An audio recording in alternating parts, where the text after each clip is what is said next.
नमस्कार, मैं मोहित आनंद आप सभी का स्वागत करता हूं आपके अपने यूट्यूब चैनल पर। आज की इस वीडियो में हम आयोनिक कंपाउंड्स की प्रॉपर्टी के बारे में बात करने वाले हैं कि एक आयोनिक कंपाउंड किस तरह की प्रॉपर्टी शो कर सकता है। लास्ट वीडियो में आयोनिक कंपाउंड कैसे बनता है वो मैंने बता दिया था।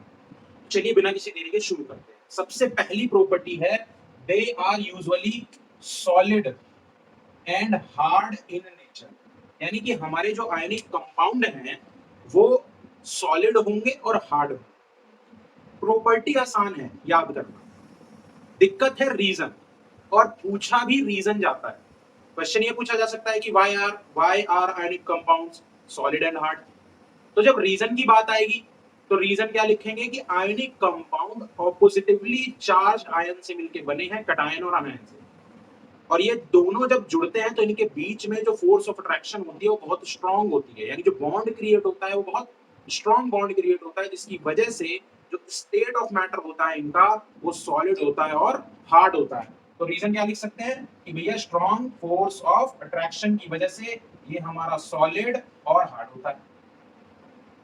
दूसरी property, they are generally soluble in water and insoluble in solvent। ये जो आयनिक कंपाउंड होंगे पानी में घुलेंगे लेकिन सॉल्वेंट में नहीं घुलेंगे। सॉल्वेंट जैसे कि आपका पेट्रोल हो गया, केरोसिन हो गया, एक्सेट्रा, ऐसे सॉल्वेंट्स के अंदर आपको आयनिक कंपाउंड घुलते हुए दिखाई नहीं देंगे, लेकिन वहीं अगर हम वाटर में डिसॉल्व करेंगे तो ये वाटर में सॉल्युबल हो जाएंगे।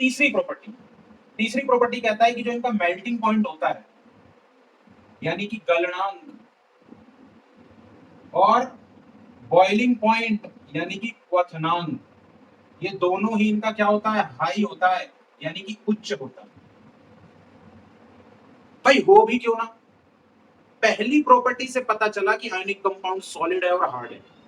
अब जब सॉलिड है और हार्ड है, क्यों है, रीजन पता चल गया, स्ट्रॉन्ग फोर्स ऑफ अट्रैक्शन की वजह से।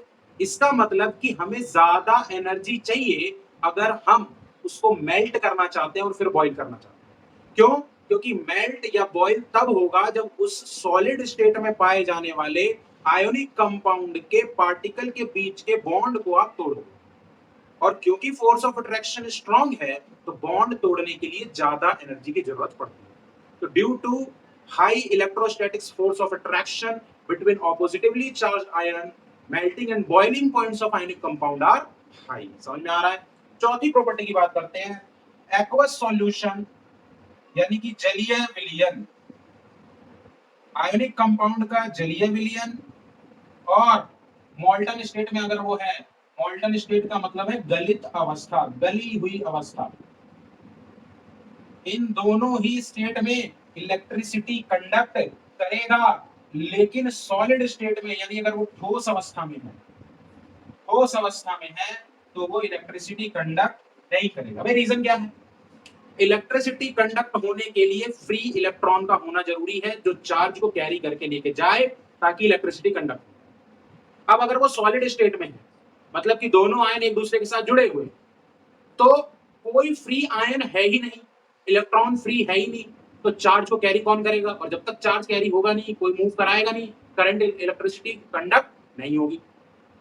लेकिन अगर वही वो एक्वस सॉल्यूशन के फॉर्म में है या मोल्टन स्टेट के फॉर्म में, उन्हें हमने गला दिया या पानी में घोल दिया, क्योंकि सॉल्युबल इन वाटर है, तो क्या होगा, आयंस फ्री हो जाएंगे और वो चार्ज को कैरी करेंगे, जिसकी वजह से इलेक्ट्रिसिटी कंडक्ट हो जाएगी।